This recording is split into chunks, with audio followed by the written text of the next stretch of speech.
Hi ನಮಸ್ತೆ, welcome back to my YouTube channel. ಎಲ್ಲರೂ ಹೇಗಿದ್ದೀರಾ? ಎಲ್ಲರೂ ಚೆನ್ನಾಗಿದ್ದೀರಾ ಅಂತ ಭಾವಿಸ್ತಾ ಇದ್ದೀನಿ. ಇವತ್ತು ನಾನು ಕ್ಯಾಪ್ಸಿಕಮ್ ಬೋಂಡಾ ಮಾಡೋದನ್ನು ತೋರಿಸ್ತಾ ಇದ್ದೀನಿ. ಇದಕ್ಕೆ ಬೇಕಾಗಿರುವಂಥ ಸಾಮಗ್ರಿಗಳು ನೋಡ್ಕೊಬಿಡೋಣ. ಕ್ಯಾಪ್ಸಿಕಮನ್ನು ತೊಗೊಂಡಿದ್ದೀನಿ. ಕ್ಯಾಪ್ಸಿಕಮ್ಮು ತೊಳೆದುಬಿಟ್ಟು ನಾನು ಹಚ್ಕೊಳ್ತಾ ಇದ್ದೀನಿ. ಸಣ್ಣದಾಗಿ ಉದ್ದನೇ ಇರಲಿ, ಸ್ವಲ್ಪ ಚಿಕ್ಕ ಚಿಕ್ಕ ಪೀಸಾಗಿ ಕಟ್ ಮಾಡ್ಕೊಳ್ತಾ ಇದ್ದೀನಿ ಕ್ಯಾಪ್ಸಿಕಮ್ಮನ್ನು. ಇವತ್ತು ನಮ್ಮ ಮನೆಯವರೇ ಹೆಲ್ಪ್ ಮಾಡ್ತಾ ಇದ್ದಾರೆ ಬೋಂಡಾ ಮಾಡೋದಕ್ಕೆ. ನಾನೇ ಮಾಡ್ತೀನಿ ಅಂತಂದು ಅವರೇ ಹೇಳ್ತಾಯಿದ್ರು. ಸರಿ ಮಾಡಪ್ಪ ಅಂತ ಅಂದೆ. ಅವರೇ ಕೂಡ ಕಟ್ ಮಾಡ್ತಾ ಇದ್ದಾರೆ.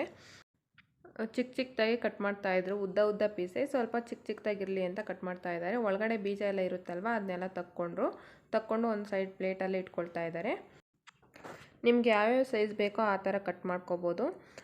ಕ್ಯಾಪ್ಸಿಕಮ್ ಫುಲ್ ಹಾಕ್ಬಿಟ್ಟು ಅದು ಒಂಥರ ಬೇರೆ ಥರ ಮಾಡ್ತಾರೆ ಬೋಂಡಾನ. ಅದು ಚೆನ್ನಾಗಿರುತ್ತೆ. ಇವಾಗ ಬೋಂಡಾಕ್ಕೆ ಏನೇನೆಲ್ಲ ಹಾಕ್ಬಿಟ್ಟು ಕಲಿಸ್ಕೊಳ್ತೀನಿ ಅಂತ ನೋಡ್ಕೊಬಿಡೋಣ.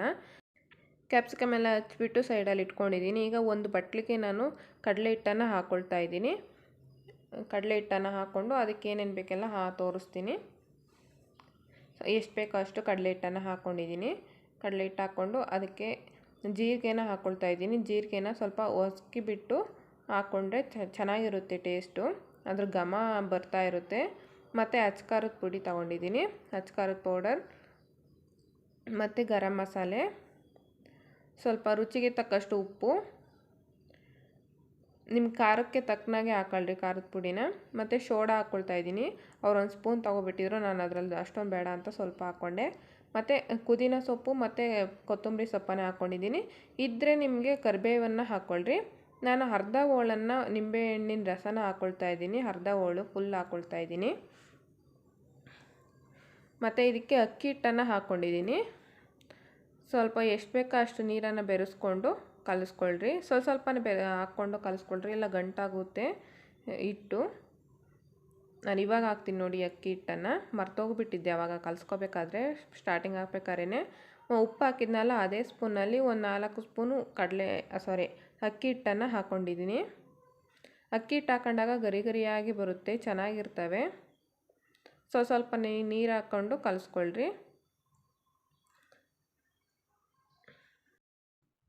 ಗಂಟೇನು ಕಟ್ತಿರೋ ಥರ ನೀಟಾಗಿ ಕಲಿಸ್ಕೋಬೇಕು, ಗಂಟಾಗ್ದಂಗೆ. ಸ್ವಲ್ಪ ಇನ್ನೊಂದು ಸ್ವಲ್ಪ ನೀರು ಹಾಕ್ಕೊಂಡ್ರೆ ಸರಿಯಾಗುತ್ತೆ ಹಿಟ್ಟಿಗೆ. ನೋಡಿ, ಅಷ್ಟು ನೀರು ಹಾಕ್ಕೊಂಡ್ರೆ ಕರೆಕ್ಟಾಗಿರುತ್ತೆ. ಬೋಂಡಕ್ಕೆ ಬಜ್ಜಿಗೆ ಎದ್ದು ಬಿಡೋದಕ್ಕೆ ಚೆನ್ನಾಗಿರುತ್ತೆ, ಮೆಣಸಿಕಾಯಿಗೆ. ಈಗ ನೋಡಿ, ಎಣ್ಣೆನ ಕಾಯೋದಕ್ಕೆ ಇಟ್ಟಿದ್ದೀನಿ.